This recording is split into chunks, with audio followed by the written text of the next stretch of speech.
Why should I share? Social capital and knowledge contribution in electronic networks of practice.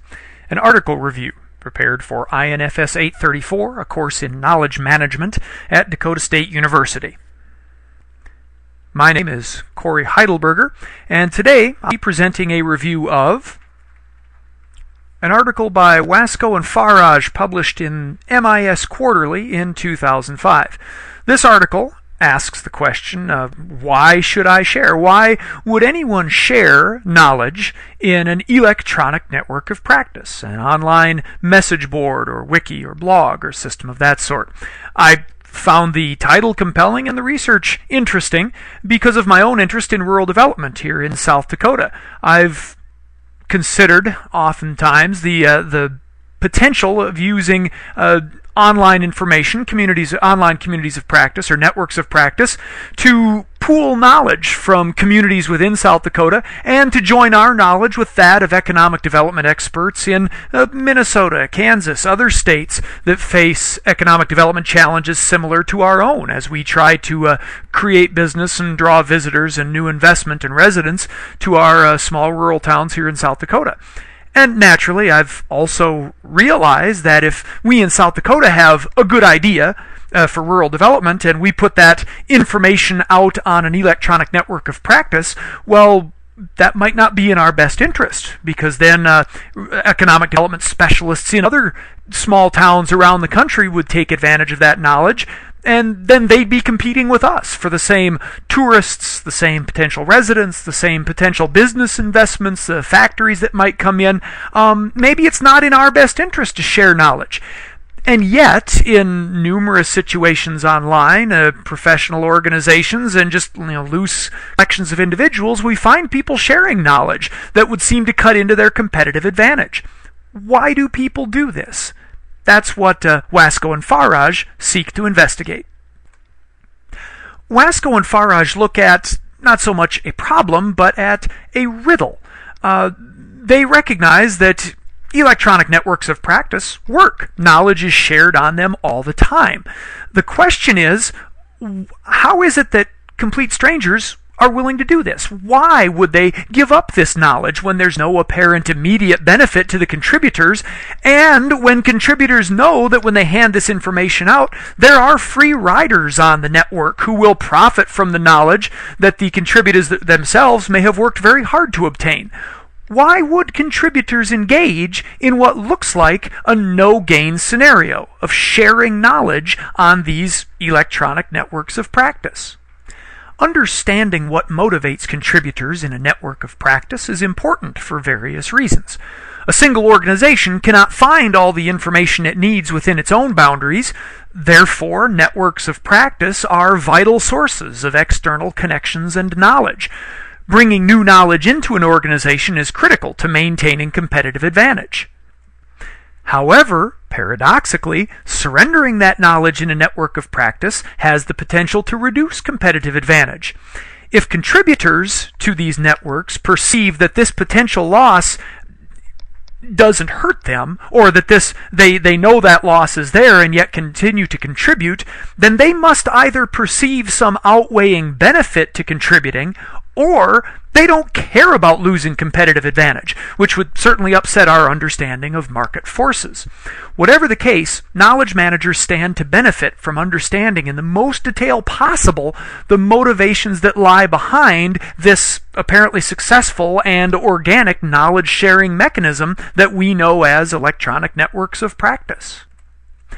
Wasko and Faraj build on the work by Brown and Duguid in 2000, which describes networks of practice and distinguishes them from communities of practice. In this case, communities of practice are viewed as primarily internal associations of colleagues who work within the same organizational walls and interact regularly. Networks of practice, on the other hand, are viewed more as external associations going across organizational boundaries. The members of these networks of practice have less in common. They have fewer and looser points of shared experience. Wasko and Faraj still maintain that there's a level of formal organization in their definition of electronic network of practice. They acknowledge that even a looser network is probably going to be, quote, sponsored by a specific organization or a professional association. However, their definition retains the key distinction that participation is open, voluntary, and thus, to a significant extent, self-organizing. And so there's that formal-informal dichotomy that perhaps most importantly distinguishes a community of practice and a network of practice. Community of practice, that may be a formal organization or a formal practice within a company or within a university where people are told, workers are told, yes, you will contribute your knowledge here. And so motivation is different. A network of practice, the motivation comes mostly from the individuals participating. No one's required to be there. No one's required to stick around. In their review of prior work on knowledge sharing, Wasko and Faraj identify several factors that are shown by prior research empirically to promote knowledge sharing. Among these factors are strong social ties, co-location, being in the same place as the people you're sharing knowledge with, demographic similarity, status similarity, which is sharing a workplace, level of income, educational background, etc., and of course a history of prior relationships, a shared experience.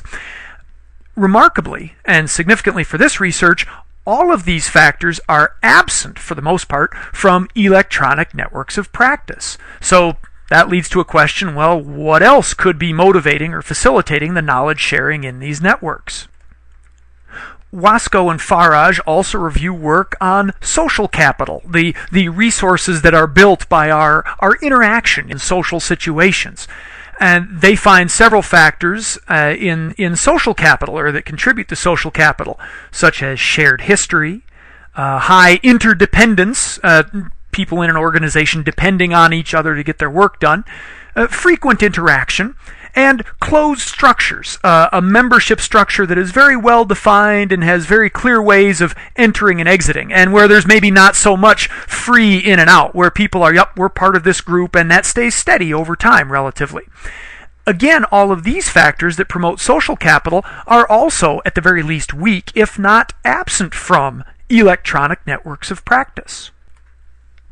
Wasko and Faraj also add that in addition to the absence of these factors, sharing knowledge on electronic networks of practice should be more difficult, maybe not even happen, because prior research demonstrates the difficulty in transmitting tacit embedded knowledge through technology. Again, if all you have is a message board and your interaction is strictly textual, you're going to have a difficult time transmitting certain kinds of knowledge, not to mention building the social capital that encourages more knowledge flow.